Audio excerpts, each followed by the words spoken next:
Hey, bienvenue dans cette nouvelle vidéo. Ouais, ça va faire un mois que j'ai pas sorti une nouvelle vidéo. Ouais, entre je perds ma voix, le fait que j'étais malade, etc.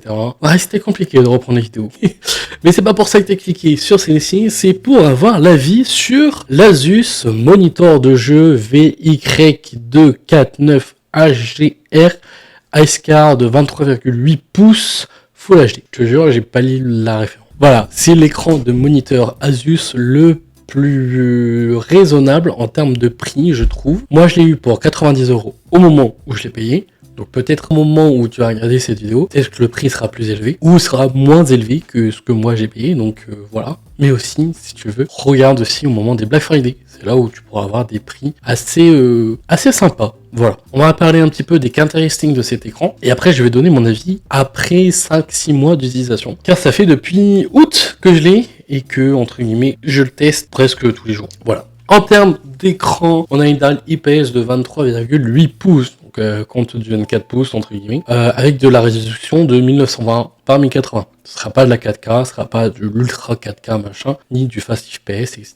Non, c'est vraiment un écran assez basique, entre guillemets, et je pense que ça va suffire à plein de personnes, parce que si vous êtes des joueurs compétitifs, ou juste avoir un écran pour débuter dans le monde du gaming, en soi cet écran fera très bien l'affaire, surtout si vous jouez en 1080p et pas en 4K. Donc au niveau des couleurs, c'est quand même assez des couleurs précises, voilà, calibrage d'usine par Asus directement, donc même si c'est l'écran le moins cher entre guillemets, il est quand même calibré au niveau des couleurs, donc pour faire de la bureautique, pour faire de la vidéo, je pense que cet écran sera très bien pour tout le monde, pour la plupart des gens, et pareil pour les joueurs gaming, voilà, donc ça peut être très cool. Pour les joueurs gaming, c'est cette caractéristique, oui j'ai du mal à lire, va vous plaire, c'est un rafraîchissement jusqu'à 120 Hz. Oui, si vous venez d'un écran 60 à du 120, ça va changer la vie, voilà, il faudra un petit peu s'habituer, mais ça va beaucoup vous changer la vie, surtout pour le prix. Si vous l'avez à 80 €, c'est un très bon écran. Voilà. Vous aurez du coup dans les jeux une fluidité.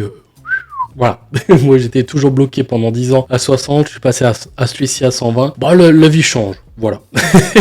En termes de temps de réponse, nous sommes à 1 milliseconde. Voilà, donc réduisant les flous de mouvement et qui améliore la netteté au niveau des images. Bon, ce sera pas le meilleur écran en termes de temps de réponse, mais il fera très bien l'affaire pour la plupart des gens. C'est vraiment le mot, plupart des gens.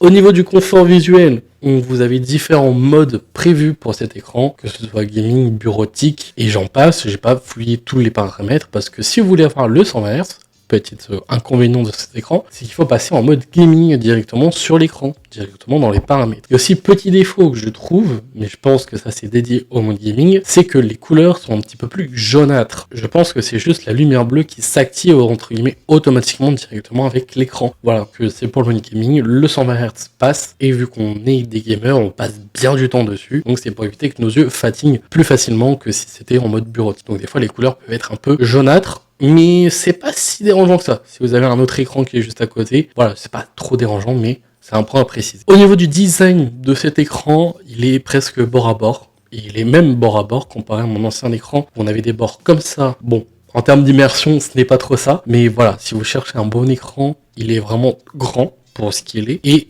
bord à bord. Voilà, donc vous avez juste une petite bordure de noir, mais vous serez immergé dans votre jeu, surtout si vous jouez à GTA Redemption, d'autres jeux, Stray, voilà. Plein de jeux d'aventure, même pour des jeux compétitifs, c'est un très bon écran. Seul petit bémol, sur cet écran, vous aurez que de l'HDMI et du VGA.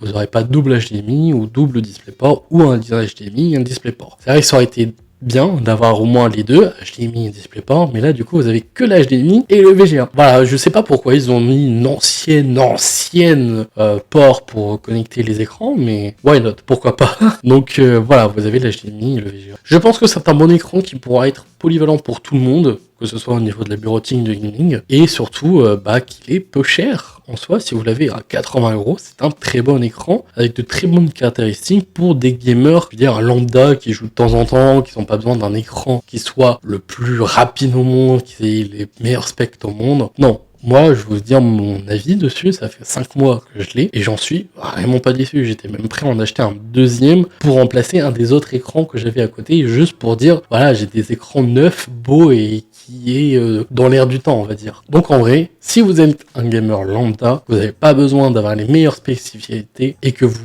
voulez débuter entre guillemets dans le monde du gaming sans forcément dépenser un rein, je vous conseille cet écran, surtout s'il y a certains compromis que vous pouvez faire l'impasse dessus. Voilà, ce qui est bien aussi avec cet écran, c'est qu'il y a un port VGA derrière, ou un port, un port pour support écran, voilà, je peux revenir de conneries, qui permet de te le accrocher sur un support écran. Voilà, donc tout simplement, il pourra flotter sur ton bureau si tu le souhaites.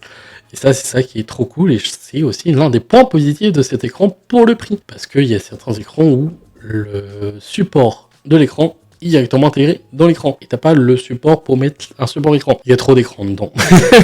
Je pense que j'ai dit un peu le tour de cet écran. Si tu veux avoir d'autres informations, n'hésite pas à aller voir du coup les caractéristiques directement de cet écran. Voilà. Et si tu veux avoir plus d'avis, je te conseille d'aller voir d'autres créateurs de contenu qui ont peut-être fait une vidéo dessus pour avoir vraiment plusieurs avis sur le long terme et sur cet écran. Voilà, comme moi je t'ai dit, ça fait 5 mois que je l'ai, j'ai pas eu de problème avec. Il me suffit largement pour moi ce que je fais, que ce soit en stream, en vidéo ou même en temps de jeu vidéo avec des copains. Donc voilà. En espérant que cette vidéo t'a plu et qu'elle t'a peut-être aidé à choisir cet écran ou en prendre un autre, et que voilà, ça n'a pas été trop décousu en termes de présentation. Voilà, je suis un peu rouillé, oui. Sur ce, les gens, c'était Sky, merci d'avoir suivi cette vidéo pour la chaîne Tech, et on se retrouve pour une prochaine. Surtout, croyez toujours vos rêves, salut!